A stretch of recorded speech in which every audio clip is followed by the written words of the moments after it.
Great, thank you again. So I'm going to talk to you a little bit about some of the new technology that might be applied to amblyopia treatment, and I thought I'd use this somewhat catchy title of iPad or iPatch, because some of these games are available on the iPad. I have no financial interest in this. We just do the studies, the randomized clinical trials, to figure out whether or not they are effective. Let me just remind you why we do randomized clinical trials. And this is a quote from Thomas Chalmers, who's a famous clinical trialist from Canada. And he said that one only has to review the graveyard of discarded therapies to discover how many patients have benefited by being randomly assigned to a control group. And he was looking at randomized trials across the whole of medicine. And as we go forward here in the next 10 or 15 minutes, maybe you'll just sort of keep that in mind, that sometimes something might seem to be a fantastic treatment, but actually you might have been better off being one of the controls in the study that was investigating that. And that before we jump onto a new treatment, we should always look at the evidence and before we decide to go forward with that treatment and apply it to our patient. And so I thought I'd make this very timely in the era of President Trump, who is constantly talking about, well, that's fake news. Another way of thinking about randomized trials is that we need them because we need to sort out the fake news of the treatments that are being offered to us from the real news. And so again, I'm encouraging us all, we need initial studies to throw out the new ideas in any treatment, but then we need rigorous randomized trials when possible, particularly in these very common conditions of amblyopia, to sort out the fake news from the real news. And just a reminder, why do patients seem to improve in initial pilot studies of uncontrolled treatment studies rather than randomized trials? Why do so many randomized trials show failure of a treatment? And the reasons are many, but number one would be that the patient wants to improve. Particularly in the adult world, the child may not know enough, or the younger child, to want to improve, but certainly the doctor, the orthoptist, the technician wants the patient to improve. And the outcome assessments of our initial studies are almost by necessity not masked assessments. We know what treatment the child or the adult is getting. There's also something called the Hawthorne effect, which is a change in behavior or performance in response to being observed or being studied. There's the practice effect, where a child or an adult doing the same task over and over again may get better.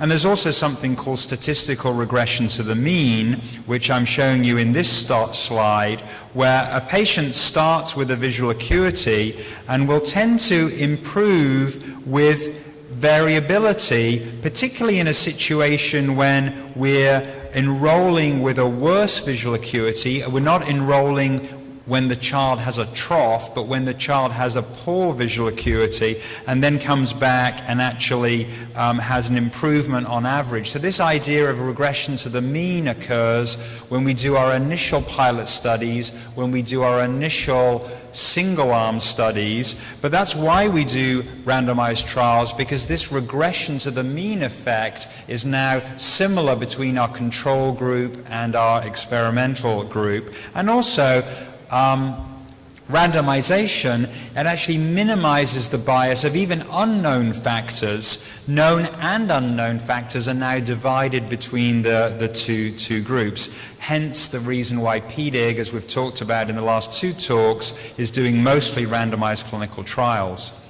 So let's now turn with that background to the whole idea of binocularity. And the underlying premise behind binocular treatment of amblyopia is that it actually challenges this paradigm, which is that misalignment or blur leads to suppression, it leads to reduced visual acuity, which then leads to decreased stereo acuity or decreased binocularity. And as such, the amblyopic system now behaves as a monocular system. And the classic treatment, as we've talked about for the last 45 minutes, is to either patch or use atropine to treat the reduced visual acuity. That, we hope, improves your visual acuity, and then you get, as a result of that, increased stereo acuity. One question we should ask about that suggestion is, well, what is the evidence then is that the amblyopic patients do or don't have binocular function? And Robert Hess in Canada, at McGill, performed a series of experiments where he was increasing the contrast of the stimulus to the amblyopic eye to figure out what was going on in terms of suppression. And he found that in these adult subjects that he found improvement of their ability to see the dots that were moving to the amblyopic eye, but he was also measuring the visual acuity, and he found that their visual acuity actually improved. And so this then suggests that maybe if we actually treat their binocularity, if we improve their binocularity or stereo acuity first, we might then see improvement of reduced visual acuity. And so that's why he started, Dr. Hess in Canada, started to develop child-friendly forms of treating the binocular system. And so this was the first version of that. It's some people know this game Tetris, which has falling blocks, and you wear red-green glasses, and this was then put onto an iPad, and one eye views one set of blocks, and the other eye views the other set of blocks.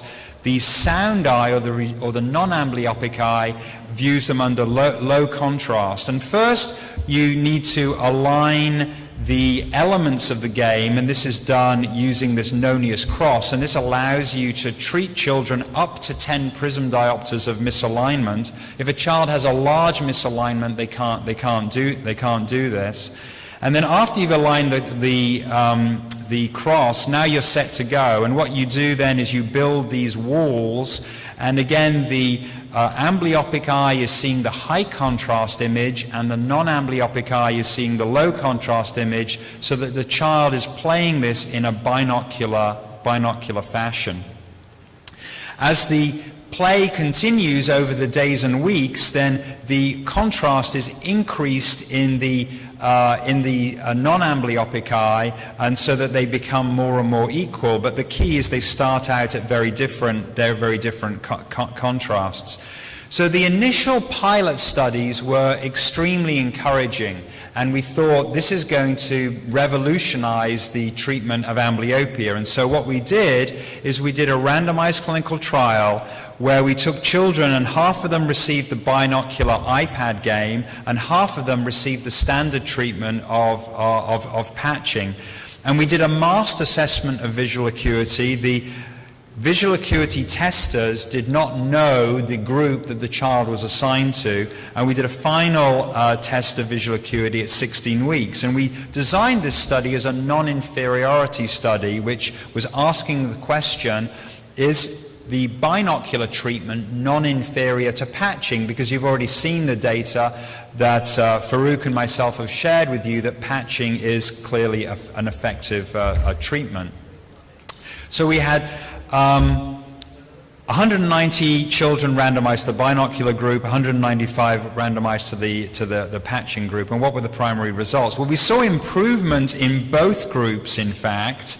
And then if we look at the mean improvement, it was an improvement of 1 line in the binocular group and 1 1/3 lines in the patching group, and that in fact favored the patching group. So it appeared that the patching group was looking slightly better than the binocular group. And indeed, when we did our non-inferiority analysis, we found that we could not find that the binocular treatment was non-inferior to the patching group treatment. And in fact, when we did a analysis of was in fact the patching treatment superior, it was in fact superior to the binocular treatment.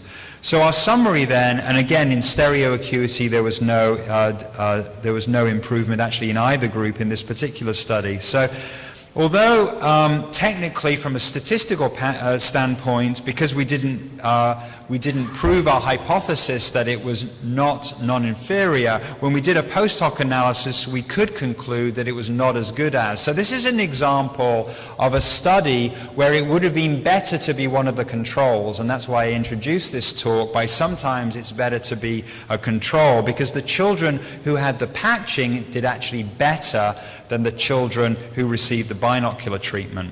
What about safety? Well, there was a worry, and there has been a worry in the community, that these binocular treatments would actually induce diplopia. But what we found was that actually there was very, very rare diplopia, and it was somewhat similar between the patching group and the binocular group, and none of it was long-lasting diplopia. So let's take a step back and ask ourselves, why did the binocular treatment do so poorly in this particular study? And in this study, it appeared to have a lot to do with compliance, because when we asked the parents how well did the children play the game, about 65% of the parents said that their children did more than 75% of the prescribed patching. But when we looked at the actual computers that logged the time the child did the game, only 22% actually prescribed the treatment. And so one of the reasons that the binocular treatment didn't do as well in this particular study is because they didn't actually play the game. So we didn't really adequately answer the question. And so the compliance was so poor that we might say that the children were bored with this particular treatment for amblyopia. What about teenagers? We found the same effect in teenagers, that they really wouldn't play the game well, and they had very poor improvement in visual acuity, and it was better to be in the patching group. Just this month, the Australia-New Zealand research group did a parallel study where they compared the binocular game, and they were doing this on an iPod, same game, the Tetris Falling Blocks, against a non-binocular form of the game. And they found that there was only modest improvement in both, and that there was no better improvement in the binocular group. So far we have to conclude that binocular treatment has not been found to be effective in any multi-center RCT, and so we shouldn't prescribe this particular binocular treatment for our patients. But what are the next steps?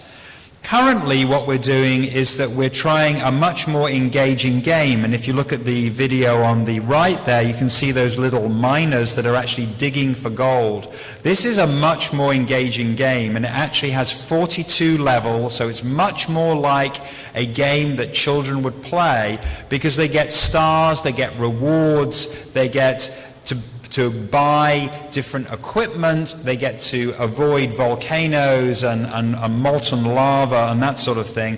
And so we're currently right now doing the randomized trial to compare this game, which is called Dig Rush, because these kids are digging for gold, and they're getting rewards. We're comparing this, and actually we're comparing it to continued glasses, because as I mentioned in my first lecture, continued glasses are very profoundly positive effective treatment for many children with amblyopia. And so we're comparing that to this new dig rush game, and this is the randomized trial that's going on right now, and we hope that by mid-year, so look out for the literature, we'll have results on this particular study.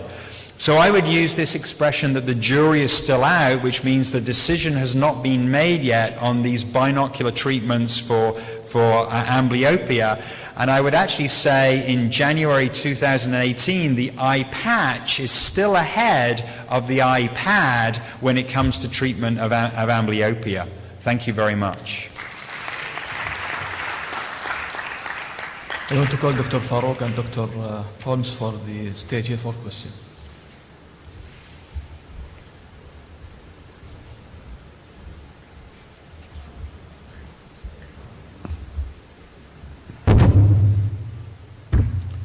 Actually, it seems the issue of non-compliance is there all the time. We're happy to have the binocular treatment, but now the non-compliance is another issue. Do you have any questions from the audience, please?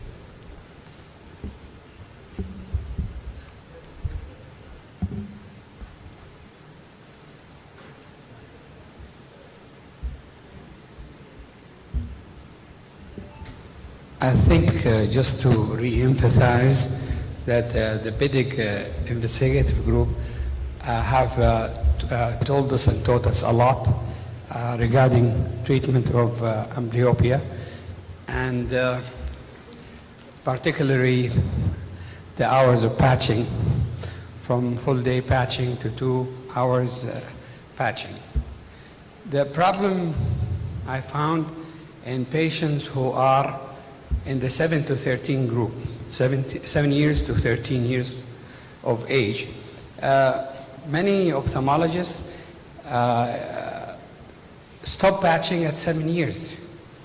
And I think we should emphasize, and I want the experience of the panel, please, about this. Does it work or does not work? In my experience, it works a lot. You never know whose child is going to respond and whose child does not respond. So don't give up on those children. That's the first question or comment.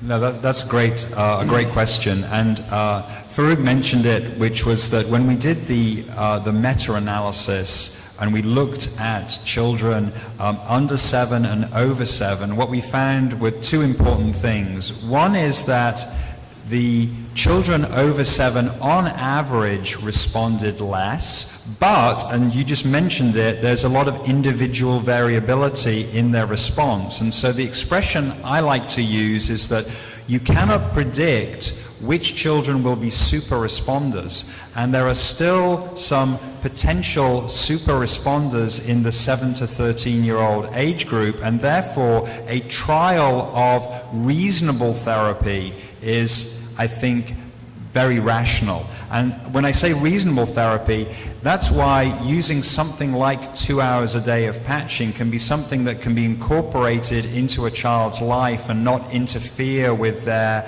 other education and other activities, but you're still giving the child a chance to demonstrate whether or not they can respond. And one of the things that we're hoping to do over the next several years is to provide the community with more data on what is the profile of a child who might be a super responder versus what is the profile of a child who will not respond, because we would all love to be able to know whether it's worth trying this trial of treatment, and we're not there yet. So until we get to that predictive model, then I think it's worthwhile offering treatment to all children, and particularly including those from 7 to 13 that you're talking about.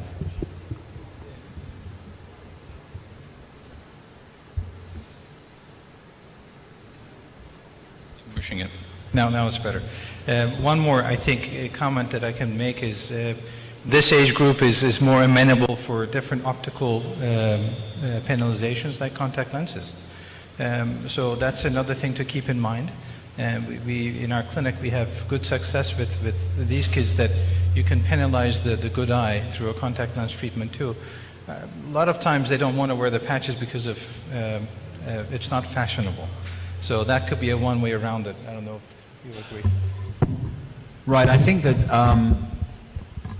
together with that, I would say that it's unusual to find a situation where a child can't fit 2 hours of patching a day into their regime and not have to do it at school. So they can do some in the morning before they go to school, some in the evening, and so that's actually one of the somewhat revolutionary things that we discovered in PDIG, as you mentioned, is that we were very skeptical I was very skeptical personally that 2 hours would be effective in very many children, but we found that actually maybe even 2/3 of children will respond to what I call low-dose patching. And that's the great thing about low-dose patching, is you can fit it in around your schedule and avoid many of those social issues that we have to recognize are there if we treat much more aggressively. Dr. Holmes, do you think less than 2 hours, and let's say half an hour, 1 hour, does that do anything at all? I think it does, and the reason is that the Alistair Fielder from London, England, devised an occlusion dose monitor, which is neonatal EKG electrodes underneath the patch to a little data logger. And so he actually measured actual wearing time. And as you mentioned, we studied in PDIG prescribed dose, but he measured actual wearing time. And if you look at his scattergrams of response against the dose, there are still some children who, on the one side of the graph, only performed 30 minutes or 1 hour a day, and some of them did respond. Again, I would describe those as super responders.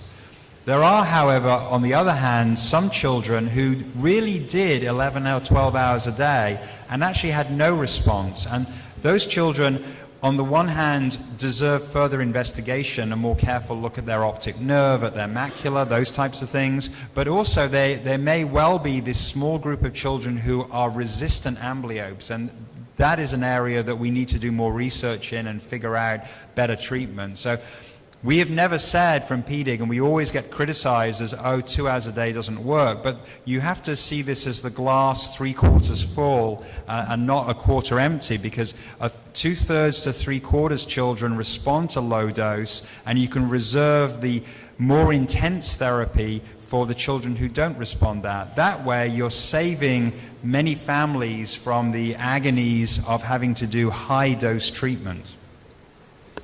Okay, the second comment is patching and glasses at the same time, or glasses initially and then patching later on. Like you, I started initially by glasses and patching simultaneously. Later on, right now my practice is, if the child is less than 7 years of age, I will start with glasses alone. If he is more than 7 years of age, I will start glasses and patching. I still did not switch to glasses alone. Then I think time is very precious, and the older the child gets, the more difficult, probably the more difficult treatment is for the amblyopia. So, and the first category of group patients, it's easier to treat the amblyopia. So that I didn't switch to the recommendation of the BDIC investigation group. What is your comment on that? No, what do you think of this strategy? I certainly understand that approach, and we don't have as much evidence on the optical treatment of amblyopia in older children and even in adults. The authors of the Bravo study that I mentioned, which is the Australia-New Zealand study, they actually had some adults in their study, and they had an optical phase. And I heard them present at a meeting recently, and I haven't seen it in press yet, but they reported that they surprisingly found improvement of visual acuity even in adults with optical treatment. And so that would actually suggest to me that a strategy of doing optical treatment first isn't an unreasonable strategy. And I understand what you're saying, and depending on the distances that patients are traveling and the reliability of follow-up, then I can certainly understand why you would want to follow the scheme that you're following, but I think that you could also justify this stepwise approach of the optical treatment of amblyopia first. I think it's justifiable. Okay, the age group at which, the age limit at which you say, okay, I'm giving up. I don't want to do any more patching, no atropine, nothing. Right. Well, I think that when For you're the panel. seeing a child for the first time, then I actually don't have an upper limit, and I've even offered adults that I see in my adult strabismus practice a trial. But it's unusual to find an adult who is sufficiently motivated to do even 2 hours of patching a day. But I think that the more we study about plasticity, the more we're surprised that the visual system has plasticity, and that plasticity has some individual variability. So you have older children, teenagers, and adults who still respond to low-dose therapy. Dr. Holmes, just one question. At what stage you start the batches? So you start glasses now and following the patient. At what stage you decide I need to start patching now?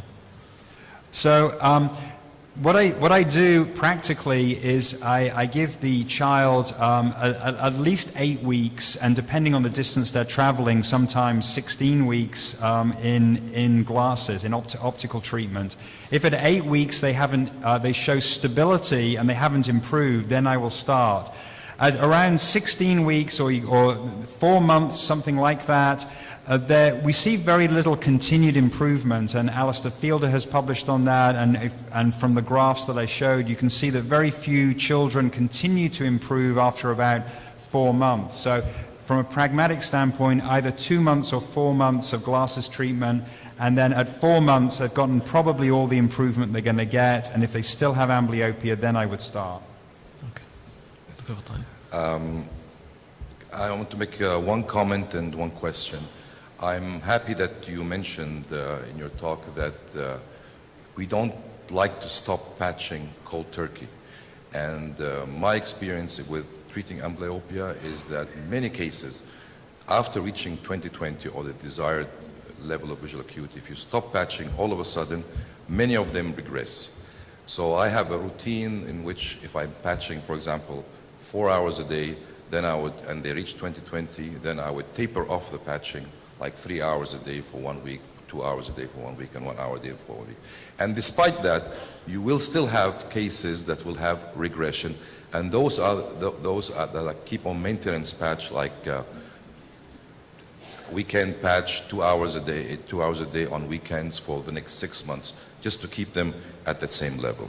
Okay. And the question is, did you notice that in treating amblyopia with just glasses, that there's a big difference between anisometropic amblyopia caused by anisomyopia, anisoastigmatism, and anisohyperopia? Because I noticed that the anisomyopia, anisoastigmatism, they respond very nicely to glasses without patching. But the anisohyperopes, which are more difficult to treat with just glasses. Your comment, please. Yeah, that's an interesting comment. We have mostly enrolled anisohyperopes in our studies, so and because we have deliberately excluded very high myopia. I think that once you get above -6, and that's typically our cutoff, but -6, -10, they often have some retinal changes that probably organic reason for why they don't actually improve quite as well. The lower levels, maybe they do respond well. So I would say that our PDIG results are most generalizable to the anisohyperopia. And I think that, again, it's more of a glass half full, glass half empty. I pointed out that about 1/3 to 1/4 of children respond to that. But the flip side of that is that 3/4 to 2/3 don't respond completely. They may get a little bit of a response, but they still need that. And so, again, it comes down to what works for your practice, and in my practice it works to prescribe the glasses first because we don't know which child is going to respond, and we haven't been able to tease out the predictive factors yet. The predictive factors don't seem to be quite as straightforward as their pure refractive error. There seems to be something else going on. So we'd like to discover what those predictive factors are. So I'm interested in your observation, because it may be anisohyperopia plus something else that predicts poor response, because at least a third to a quarter of our anisohyperopes did respond, and that's the data that we've published. I have one question.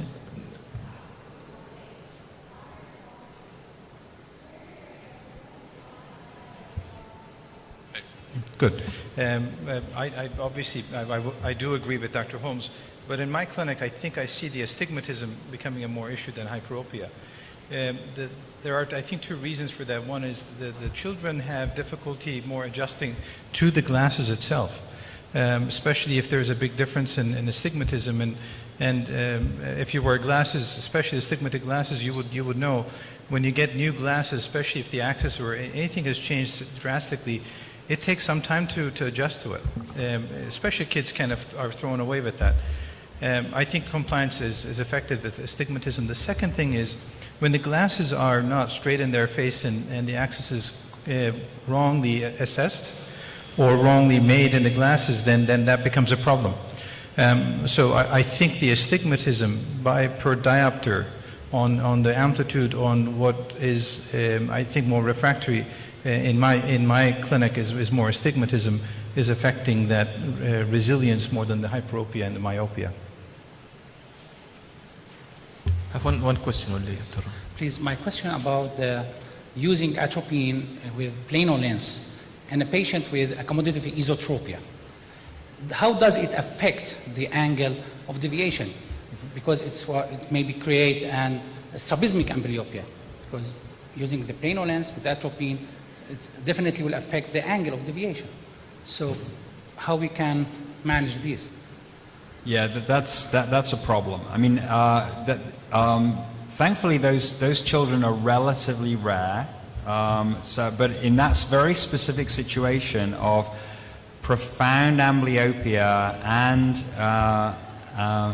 they have accommodative esotropia, then you have to, I guess, prioritize. What are you going to do in terms of are you going to try to improve the visual acuity as best you can, and then you still have that as your option. If they are fixing, though, if you can switch fixation, and I mentioned again earlier that maybe you don't have to, but in some of those cases, you're still using the full plus on the amblyopic eye, and therefore in some of those cases you don't have this problem of trying to fix through the plano lens with atropine on board. So in some of the cases it's not a problem because they will pick up fixation with their amblyopic eye, they have the full plus there, and the fixing eye is driving the alignment. It's only in the situations when they switch to their they keep on looking with their non-amblyopic eye. They're looking through the plano lens and they're looking through the atropine that will make the strabismus worse. And so it's rare enough that you have to deal with it on a case-by-case basis and decide whether or not it's worthwhile to sacrifice binocularity for a period of 1 or 2 or 3 months maybe to see whether or not you can get an improvement of visual acuity, because then you could go back to putting them back in their full refract. And in fact, once they've switched fixation, it'll become less of a problem. So in reality, it may be a short-term problem, but we acknowledge that it's not the perfect treatment for the scenario that you're suggesting. Thank you. And again, it's actually the benefit for these cases are the parents get to see that the amblyopic eye starts fixating. So that's a thing that they can actually see that the treatment is working. So they really stick with the treatment, and sometimes a little reinforcement with the patching if they're still sticking with their dominant eye. just to reinforce that effect a little bit more, or sticking with the treatment. But they tend to see that at near, they fixate with the amblyopic eye, and at distance they kind of flip-flop. But these changes also gives the family a sense of what they're doing is working. And it's good to really mention this beforehand, because sometimes they panic. They say, well, now you're kind of made the good eye worse and I'm going to stop the treatment. So it's very important to mention that. Dr. Ashel, because Doctor, he asked first for a question before everybody. One question, Doctor. I'm asking you about your practice with atropine versus penile patching. With severe cases mainly, about 20 over 200s or 20 over 400s. Do you test the compliance first with patching, then you try atropine, or you sometimes start with atropine in these cases? Severe cases mainly, I'm talking. So this has been an evolution in my practice. So when we did the very first study, we compared patching to atropine. I was so impressed with atropine because previous to that, I was only using it as a last resort, and then I saw that actually it has pretty good results. And so I started offering it to the families as the parents. You choose. Would you like to start with atropine, or would you like to start with patching? And allow the parents to enter into that discussion, and that was a helpful thing to engage the parents in the treatment. Once we discovered that 2 hours of patching was a very effective treatment for many children, I sort of reversed back a little, because as I mentioned earlier, most children can incorporate 2 hours of patching into their schedule very, very easily. And so if I'm starting treatment, I will often just say, this is how I would recommend we start, with 2 hours of patching, and then maybe reserve atropine for if they are struggling with the compliance. Yes. So that's currently how I do it, but it would be very consistent with the evidence to say to the parents, well, you choose. You choose between, do you want to start with atropine, or do you want to start with patching? Having started with glasses, I'll come back to optical treatment first, because that's my bias. But if they don't respond to optical treatment, or haven't completely responded, then either offering them the choice or saying, well, start with 2 hours of patching, and if your child has a real problem with 2 hours of patching, then we could then change the treatment to atropine. So that's how I personally approach it. Farouk? I would 100% agree with that, and that's exactly how I approach it too. And I'm going to leave it there. I know we're running out of time. I was going to say something, but we can discuss later on. Thank you. Okay, thank you. With this, we conclude our pediatric ophthalmology session for this morning. Thank you all for your attendance. Thank you, our honored speaker, for this very informative, cornerstone, fundamental talk in pediatric ophthalmology. Thank you so much. Thank you.